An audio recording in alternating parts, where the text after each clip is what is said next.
Oi, galera, tudo bem? Então, recentemente eu tive a oportunidade e o prazer de fazer uma entrevista exclusiva com uma barista incrível lá de BH. O nome dela é Petra Moreira Cruz e ela contou um pouquinho sobre a vida dela, falou sobre a carreira de barista e deu dicas importantes para quem gosta de café especial e para quem pensa em seguir na profissão de barista. Eu gostei muito de fazer a entrevista, de conhecer melhor a Petra e espero que vocês gostem também. Eu dividi essa entrevista em três partes para caber aqui no Reels do Instagram e espero que vocês gostem. Um abraço! Bom, minha relação era ínfima, basicamente, com café. Era uma coisa que eu lembrava, por exemplo, da minha infância, da minha avó. Lá no interior de Goiás, eu já tinha torrado ali café naquele torrador de bolinha, aquela coisa doida assim. Mas aquela coisa assim, aquele café super torrado, super escuro. O café, para mim, ele parecia uma coisa realmente muito amarga, muito difícil de beber. Não era uma bebida fácil. E há muito tempo eu tenho um problema de gastrite, essas coisas, então o café tradicional ele não me caía bem. Então a minha relação com o café, antes de começar a trabalhar como atendente também na cafeteria que eu me especializei, era basicamente zero. Café era uma coisa muito rara na minha vida. Já tinha até tentado tomar café em cafeteria. Não vou citar nomes aí de algumas franquias grandes que eu tomei e não achei legal. Então era uma coisa bem distante, até eu cair realmente numa cafeteria especializada em café especial e falar assim, opa, peraí, não é a mesma coisa, isso é bem mais interessante. Em Anápolis eu vivi até os meus 17 anos, mas não teve nada de barismo de café especial nessa época. Eu fui para Brasília em 2009, 2009 para fazer faculdade. Eu fiz muitos anos de engenharia de redes de comunicação e não me formei. Era um ambiente que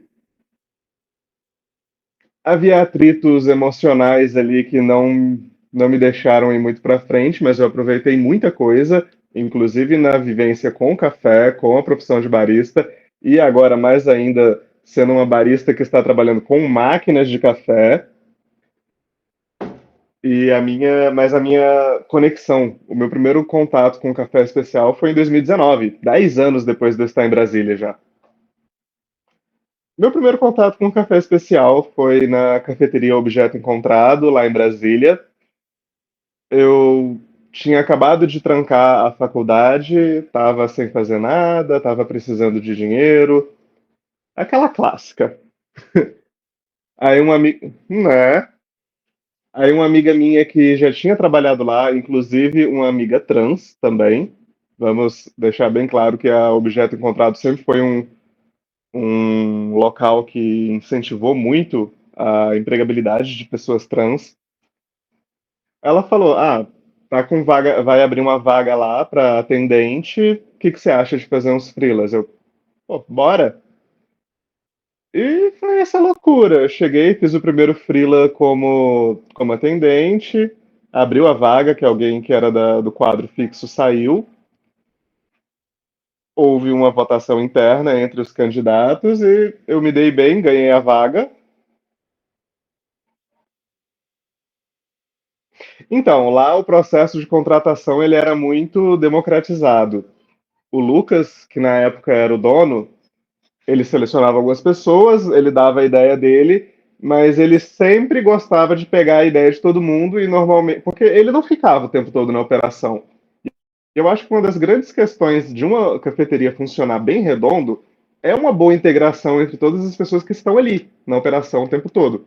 Então ele pedia para realmente a galera votar, tipo, ah, vocês gostaram mais do trabalho dessa pessoa, dessa pessoa, dessa pessoa. Então o pessoal votava para falar assim, ah, essa pessoa trabalhou melhor, mesmo que não tenha o conhecimento, já é uma pessoa que está mais desenvolta, que já está conseguindo se desenrolar melhor ali no salão ou coisa do tipo. E aí eu ganhei a vaga e comecei a provar, principalmente o expresso. Foi no começo, foi aquela coisa, o expresso. Que assim, aquela coisa, uma máquina, ainda mais lá que era uma La Marzocco lindona, ela chama muita atenção, você fala assim, nossa, isso que tá saindo aí deve ser bom.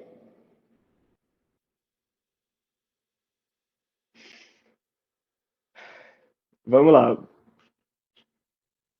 De cara eu já queria começar a mexer na máquina, mas como toda boa pessoa empolgada com o equipamento, a máquina chama muita atenção, mas falaram, não, vai começar pelos coados, não vai meter mão nesse equipamento tão caro assim ainda não. Era uma La Marzocco Linea EPB dois grupos, salgada, bem salgada. Eu tive um pouco, assim, eu tive bastante dificuldade no começo, porque de cara eu não fiz curso. Eu não comecei a fazer curso logo de cara.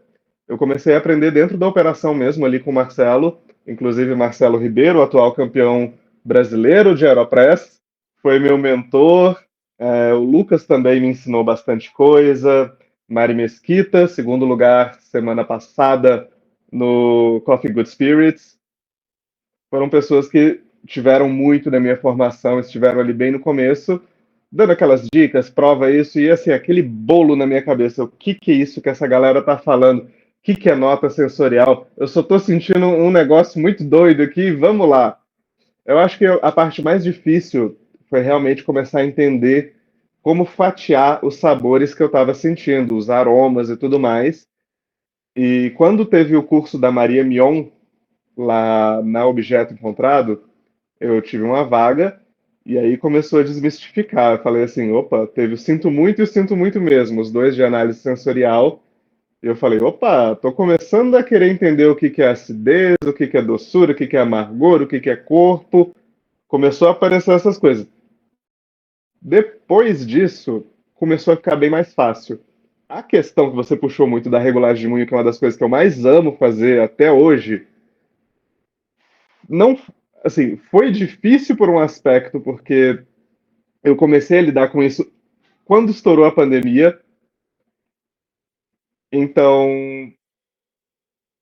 eu não tinha muita referência, porque o fluxo da cafeteria caiu muito, então eu já não estava entendendo como era a questão de como as pessoas estavam recebendo isso. E o Marcelo saiu da função de estar na máquina e ele estava fazendo outras coisas dentro da cafeteria para poder movimentar, porque a questão da pandemia bagunçou muito a gente, mas ao mesmo tempo foi um momento do meu laboratório, que eu tive muita chance. A gente estava com um estoque absurdo de café, porque a gente estava com a programação ali de 7 quilos semanais, 8 quilos semanais, que era o movimento da cafeteria mais ou menos como estava na época. E de repente chega a pandemia, tem que fechar, ninguém tem mais nada, e o nosso estoque com pedidos já a caminho virou aquele estoque gigante. E aí caiu para mim, ok, você vai cuidar do expresso. Beleza, bora. Então foi um momento que eu tinha muito insumo, não tinha o que fazer, tinha que fazer mesmo. Então eu comecei a testar muito a regulagem, dar para os colegas que estavam ainda também na cafeteria para provar e pedindo dica e tentando entender o que, que era o meu paladar com a percepção das outras pessoas. Esse foi um momento muito rico. Foi assim, uma porcaria que foi dentro da pandemia, mas foi um momento muito precioso para minha formação. Ah, com certeza, porque foi muito incrível, porque foram pessoas que realmente viram em mim um potencial que nem eu sabia que eu tinha, que eu não imaginava que poderia ser isso tudo. E as pessoas me abraçaram e me deram o máximo possível para eu poder me desenvolver nisso. A Objeto, como na figura do Lucas Amu, foi muito incrível, porque eu todos basicamente foram financiados pela. Não, não é todos basicamente, todos foram financiados pela cafeteria, na pessoa do Lucas, que foi justamente o Sinto muito mesmo com a Maria Mion, que aí também já foi uma questão dela, que como ela foi dar o curso na Objeto, ela abriu vagas para as pessoas da cafeteria, que era o acordo que eles tinham, E assim, eu amo a Maria. A Maria é maravilhosa, ela me abraçou assim e a gente trocava ideia. E aí, eu, assim, com medo de estar fazendo pergunta besta, e ela assim, super. Não, é isso mesmo. O Marcelinho e a Mari foram pessoas que assim pegaram na minha mão mesmo e aí provava o café e falava assim, não, não tá legal, você tem que fazer isso, isso, isso, por causa disso, disso, disso, disso, disso.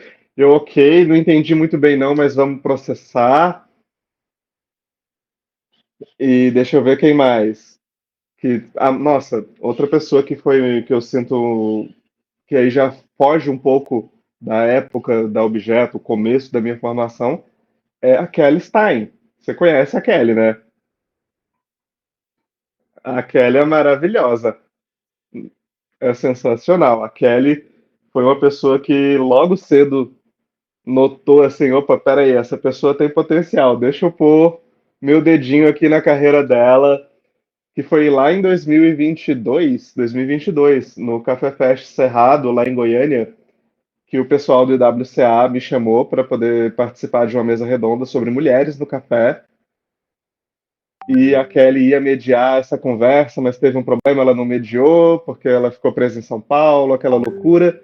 Mas ela ficou ali de olho em mim, e logo depois aconteceu o Campeonato Brasileiro de Aeroprest 2022, que ela e o Einstein, que estavam organizando, queriam muito uma pessoa trans para poder participar como juíza. E eu, nossa senhora, não sei como é que eu faço, não estou com dinheiro. Falei, bora. E ela me deu muito apoio, porque não tinha apoio de patrocínio para poder me levar, mas foi aquela loucura. Achei casa de alguém para ficar em São Paulo, peguei uma promoção e paguei uma passagem. Não, não fui eu que paguei. Não fui eu que paguei.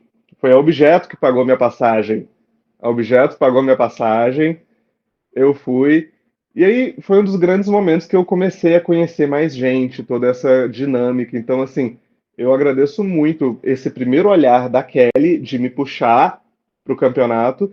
E depois disso as coisas foram só aumentando. Ela já me mentorou, a gente está sempre conversando ali. E a partir desse momento do campeonato de Aeropress, eu conheci Verônica Belchior. No campeonato desse ano, eu conheci com mais proximidade a Elga e o Márcio, e aí o mundo explodiu.